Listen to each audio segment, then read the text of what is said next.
qui a été formé selon la méthode de Carl Rogers, psychologue américain, mais aussi aux neurosciences avec la méthode Hermann, et qui a également été formée à la trigonothérapie avec Gilles Andrieux.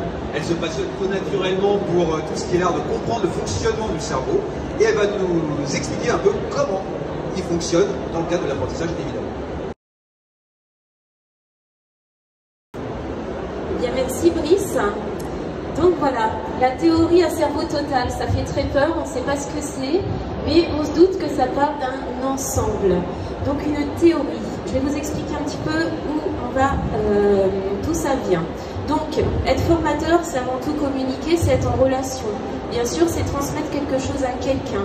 Le transmettre de la manière la plus optimale, c'est aussi comprendre comment l'autre fonctionne. On a tous des modes d'apprentissage différents. Des fois, on le remarque, mais on ne l'explique pas, voire on ne comprend pas.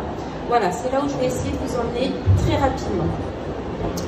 Donc, nous, on va s'appuyer sur la méthode de Ned Hermann. Ned Hermann qui a mis au point donc un questionnaire et qui va donner suite dans HBDI. Là, c'est un petit tips, donc je donne juste des noms. En tout cas, il s'est appuyé sur des recherches scientifiques de Roger Sperry et de Paul MacLean pour comprendre le fonctionnement des gens dans leur mode de communication, d'action et donc de compréhension. Alors, Roger Sperry, lui, il a travaillé sur les cerveaux de malades atteints d'épilepsie. Et l'épilepsie, c'est une défaillance des réseaux électriques du cerveau. Et il a décidé de couper en deux les cerveaux. On est un peu Frankenstein, des fois, dans la science. Et là, il a pris le cerveau gauche, le cerveau droit, je le coupe en deux, le corps calleux qui sert de circuit électrique, forcément, plus de problème d'épilepsie. Sauf que là, il a constaté que les malades, ils avaient des réactions un petit peu étranges.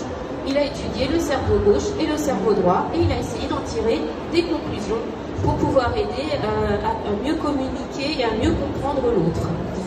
Paul MacLean, lui, c'est la fameuse théorie des trois cerveaux. Il a pris le cerveau, il a essayé de comprendre qu'il y avait trois zones vraiment distinctes. Depuis, on a un peu évolué, mais nous, on va rester sur cette théorie. Donc, il y a le reptilien, on n'en parle pas, puisque c'est la survie, la reproduction, c'est tout ce qui fait que l'être humain va agir de façon automatique pour sa survie. Et puis après, il a vu le limbique et le cortical. Ça, c'est hyper intéressant. Le limbique, les émotions, le cortical, l'action reliée aux émotions. Que ce soit le gauche, le droit, le limbique, le cortical, tout communique. Vous voyez, on est déjà à quatre zones distinctes. On va faire un petit peu vite parce que ce qui nous intéresse, c'est comment on gère ça. Donc, il y a le cerveau gauche, le cerveau droit, je vous le remets. Le limbique gauche, le cortical gauche, le limbique droit, le cortical droit. On voit quoi? 4 zones. De ces 4 zones, voilà, je vous les remets, mais vous allez voir, c'est pas pour rien. C'est que dans chaque zone, on a compris, on a observé, on a longuement retiré une théorie que par zone, les personnes avaient fait des choix et c'est inné, ils font pas des choix en fait. Ils ont ça en eux, ils arrivent dans ce monde avec un fonctionnement qui leur appartient. Parce qu'en fait, ils ont des zones plus ou moins sollicitées mais naturellement. Et donc, par exemple, pour le limbique droit, ce sont des gens qui sont assez émotifs, qui aiment le contact humain. On les retrouve dans les métiers, par exemple, de la santé, dans le soin, dans les thérapies, dans les formateurs, dans les coiffeurs aussi, prendre soin de l'autre. Et donc, dans vos formations, il va falloir en tenir compte. Il va falloir les privilégier, leur parler de vous, leur donner des petits bonbons, voilà, prendre soin d'eux, quoi. Et ça, là, c'est gagné, ils vous suivent.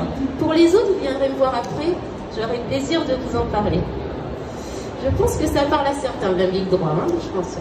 Alors, par exemple, transmettre un cerveau total, et c'est là où on y vient, pour un formateur, pour que vous ayez toute la salle qui vous écoute, toute la salle qui vous comprenne, ou tout au moins que vos apprentis même vous comprennent, eh bien, il faut aller leur donner un ensemble, parce que quand c'est un ensemble, c'est-à-dire une formation avec plusieurs apprenants, il faut que vous ayez le contact avec chacun. C'est là où on dit transmettre un cerveau total. Donc il va falloir avoir un apprentissage efficace, c'est-à-dire que celui qui a plutôt une préférence cérébrale, comme on dit cortical gauche, lui veut savoir pourquoi il est là, il faut qu'il en ait pour son argent, et puis surtout il faut qu'il comprenne quels seront ses avantages immédiats. Donc il va falloir être factuel et concret. Voilà.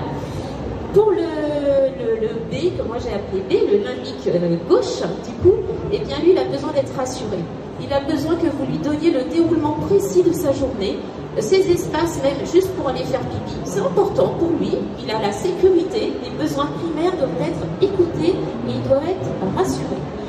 L'imbic du coup droit, comme je vous disais tout à l'heure, il va falloir que vous lui parliez un petit peu de vous, il va falloir que vous ayez des intentions. Oh, as-tu bien compris? Veux-tu quelque chose? Voilà, il va falloir être un petit peu vraiment attentif à son besoin humain et relationnel. C'est un hyper relationnel. Et puis pour le dernier, le cortical droit, eh bien lui, il aime la surprise. Lui, il aime qu'on le fasse un peu rêver. Il aime des animations qui bougent un peu, qui s'y attendent pas. Et là, c'est pareil, c'est gagné. Dans une formation, c'est possible de faire une formation à cerveau total. Une fois qu'on a bien compris tout ça, ça roule. Et là, vous les emmenez tous. Et dans l'apprentissage, c'est pareil. Vous pouvez personnaliser en fonction du profil de votre apprenant. Le profil dominant dans notre secteur, où est-ce qu'il faut du coup être le plus attentif? On est plutôt sur ce profil-là. Alors, on est sur, effectivement, je dis rouge et jaune, c'est plus simple. Sur le profil rouge, on en a beaucoup des jaunes aussi. Parce que les jaunes, c'est la créativité. C'est eux qui vont créer leur collection, qui vont avoir envie de mettre au point des choses que les autres n'ont pas encore mis au point. Et le B, c'est plus pour tous les gens qui décident de se mettre à leur compte, les entrepreneurs qui ont déjà un cadre d'organisation très précis.